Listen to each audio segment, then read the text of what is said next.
আসসালামু আলাইকুম প্রিয় বন্ধুরা, তোমরা সবাই কেমন আছো? আশা করি তোমরা সবাই ভালো আছো, আমিও ভালো আছি। আজকে তোমাদেরকে যে গল্পটা শোনাবো সেটা কোনো নাটক বা সিনেমার গল্প নয়, সেটা আমার জীবনে ঘটে যাওয়া সত্য একটি ঘটনা, আমার জীবনের গল্প। তো চলো শুরু করা যাক। আমার স্বামী ব্যবসা করে, ব্যবসা বেশ লস খায়। আমি আমার বাপের বাড়ি গেলাম, যে পুরো ঘটনাটাই খুলে বললাম। আমার বাবা মা নেই, ভাইয়ের সংসার, ভাইও মোটামুটি ব্যবসা বাণিজ্য করেই খায়। মহামারী যে টাকা পয়সা তেমনটা না, তবে অন্য অন্য ভাইয়ের থেকে আমার ভাইয়ের বউ ছিল একটু ভিন্ন ধরনের। ওরা কখনোই আমাকে না বলতো না। যত সমস্যা হতো আমার, ওরা ওদের সাধ্য অনুযায়ী চেষ্টা করতো আমার পাশে দাঁড়ানোর জন্য। ঠিক এইবারও ওদের সাধ্য মতো আমাকে অর্থনৈতিক অবস্থান থেকে সাহায্য করলেন। আমি 10 লাখ টাকা এনে আমার স্বামীর হাতে তুলে দিলাম। বললাম, টাকা যেন বিফলে না যায়। আমার স্বামী শেয়ার খেলতে যেয়ে সমস্ত টাকা নষ্ট করে ফেলে। অন্যদিকে ব্যাংক থেকে লোন নেওয়া আছে। অফিসার আসে বাসায় টাকার জন্য, শুধু সময় নিতে থাকি। 1 মাস, 2 মাস, 3 মাসের মাথায় পরিস্থিতি ঘোলাটে হয়ে যায়। বাড়ির উপরে লোন, বাড়িটাই হয়তোবা নিয়ে নেবে, আর থাকা হবে না। অফিসারকে বললাম, যদি এমনটাই হয় তাহলে তো আর কিছু করার নেই, কোথায় থেকে দিব টাকা? আমার স্বামী বলল, আরও 2-3 দিন সময় নাও। অফিসারকে বহুত রিকোয়েস্ট করে আরও 3 দিনের সময় নিলাম।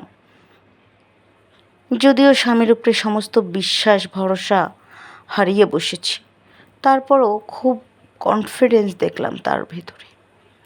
সেখান থেকেই আমার বলা। অফিস শেষ করে বাসায় আসলো।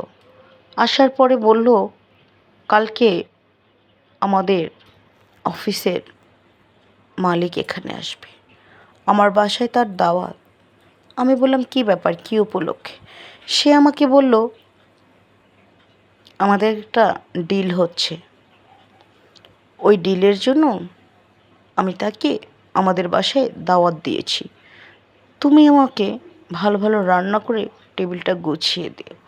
বললাম, ঠিক আছে। আর কিছু? বলল, হ্যাঁ, ড্রিঙ্কস রাখতে হবে, সেটার ব্যবস্থা না হয় আমি করব।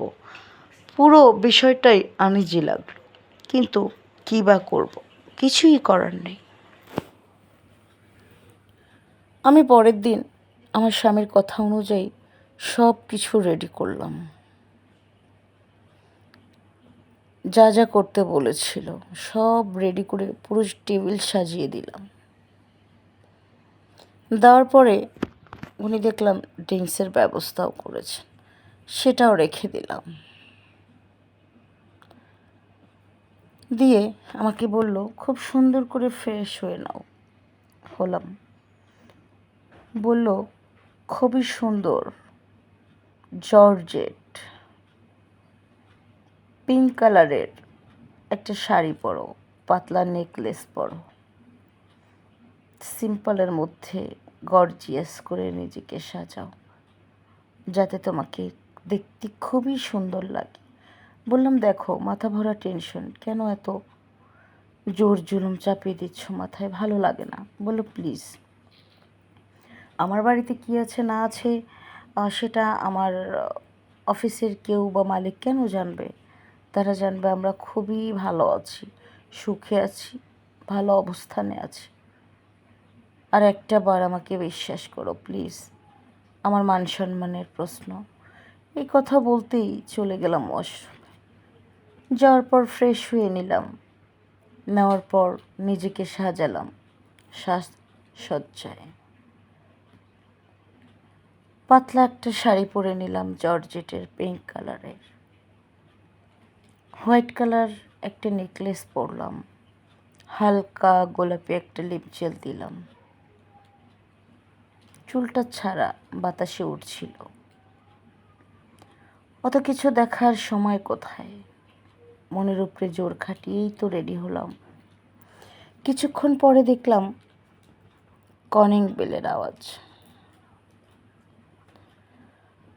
আমার স্বামী আমার পাশে বসে আছে, বলল, যাও, নকটা তুমি খোলো। আমি বললাম, তুমি পুরুষ মানুষ, বাড়িতে আসো, তুমি তো খুলতে পারতা গেট। বলতেছে, না, তুমি যাও, আমি জানি অফিসের মালিকই এসেছে। আমি বললাম যে আসলে তাহলে তো তোমারই যাওয়া উচিত ছিল। বললো, কথা বাড়িও না, প্লিজ যাও। ওনার সাথে আর তর্ক বিতর্কতে না জড়িয়ে সোজা চলে গেলাম। বাসায় একজন মেহমান আসছে, এখন কি তর্ক বিতর্ক করা মানায়? খের সব কিছু বাদ দিয়ে চলে গেলাম দরজায়। দরজা খুলতেই দেখলাম খুবই সুন্দর দেখতে, যেমন উঁচা তেমন লম্বা তেমনি ফর্সা, খুবই হ্যান্ডসাম। দরজা খুলতেই আমি সালাম দিচ্ছিলাম, কিন্তু সে অবাক হয়ে নিথর দৃষ্টিতে আমার দিকে তাকিয়েছিল। এক প্রকার লজ্জা পেয়ে গেলাম। একবার ডাক দিয়েছি, স্যার প্লিজ, কোনো সমস্যা? দেখলাম উত্তর দিল না, মানে গভীরভাবে তাকিয়ে আছে। আবারও ডাকলাম, তাও কোনো সাড়া দিল না। তৃতীয়বার যখন সাড়া দিচ্ছিল না, এক প্রকার আমি ওনার গায়ে হাত দিয়ে একটু হালকা স্পর্শ করে বললাম, কোনো সমস্যা, হেল্প করব কোনো? একটা ঝটকানি খেয়ে বলল, না না, কিছু না, প্লিজ। বললাম, ঠিক আছে, চলুন। আসছিল আর একঘায়া দৃষ্টিতে আমার দিকে তাকাচ্ছিল। আমার খুব আনিজি আনিজি লাগতে লাগলো। আসার পর পরিচয় পর্ব শেষ হলো। হওয়ার পর খাবার দাবারও হলো। উনি তেমন কিছু খেলেন না, আমাকে খাওয়ার জন্য ফোর্স করা হলো। আমি ওনাদের সাথে খাবারও খেলাম। বলল সবার সাথে যাতে একটু ড্রিঙ্কস করলাম। করার পর মনে হলো কি আমার পুরো শরীর নিস্তেজ হয়ে গেল, চলছিল না। হালকা জ্ঞান আছে, কিন্তু চোখ মেলতে পারছি আবার পারছিও না। খুবই বাজে অবস্থা। আবার দেখলাম আমার হাজব্যান্ড আমাকে জড়িয়ে ধরলো। ধরার পর আমার বেডরুম পর্যন্ত আমাকে ছাড়লো, বলল, রেস্ট করো, ঠিক হয়ে যাবে। এ সব কিছু চলাকালীন একটা কথা খুব ভালোভাবে মনে আছে। ওই লোকটা আমার দিকে ধ্যাপ ধ্যাপ করে তাকিয়েছিল। তারপর শুয়ে পড়লাম বিছানায়, জানি না কেন। আমার স্বামী আমাকে শুয়ে দিল, দেওয়ার পর সে রুম থেকে বের হয়ে গেল। চোখ হালকা হালকা খুলছে, বুঝতে পারছি, কিন্তু কিছু করতে পারছি না, চিল্লাইতেও পারতেছি না। এমন সময় দেখলাম, যখন আমি পরিপূর্ণ শোয়া, খুব খারাপ লাগছে, চোখ খুলতে পারছি না, দেখলাম উনি আমার ঘরে ঢুকলো। ঢোকার পর সে ধীরে ধীরে আমার খুব কাছে আসছিল। একটা পর্যায়ে সমস্ত সীমাই লঙ্ঘন করে ফেলল।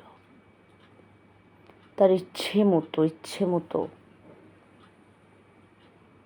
আমাকে আদর করতে থাকে। ফাঁকে ফাঁকে চোখ খুলে দু একবার দেখলাম না, এ তো আমার স্বামী নয়। না পারা সত্ত্বেও 2 হাত দিয়ে ঠেকানোর অনেক চেষ্টা করলাম, কিন্তু পারলাম না। শেষ পর্যন্ত ক্ষুধার্ত এক